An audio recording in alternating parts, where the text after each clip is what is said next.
Ako sila'y hindi pa alam kung ano yung gusto, pero may pangarap. Ito na nga yung part 2 ng Taipei trip namin. Pagkatapos naming mabasa sa Yao Mingshan, di ko alam kung yun yung tawag. Dumaretso na kami dito sa Chiang Kai-shek. Di kasi namin nagawa yung output na gusto namin. Kaya dito na lang kami mag-photoshoot. Ay, sila pala.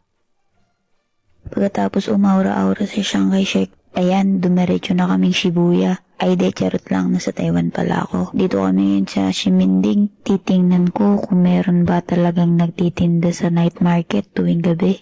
Pinalagyan ko na rin pala ng Christmas lights dito. De, charot lang. Hahanap muna kami ng shabu-shabu dahil gutom na at mahaba rin naman yung nilakad namin. So, totoo nga yung balita. Meron talagang nagtitinda sa night market tuwing gabi. O, joke lang. Huwag masyadong seryoso. At dahil pagkain ang aming nasa harapan, ayan, napabili na rin kami. Uy, sarap. Oh, nom. Legit guys, masarap. At dahil wala kaming makitang sangyupsan dito, ay may nakita pala pero mga mahihirap kasi kami. Kaya hindi namin afford. Buti meron kaming nakitang tonkatsu dito. And ayun, good news, only rice, only soup, only drinks pa. At mura pa. Minsan sa kakahabol natin sa mga bagay na gusto natin, hindi na natin nare-realize at na-appreciate yung mga bagay na kailangan talaga natin.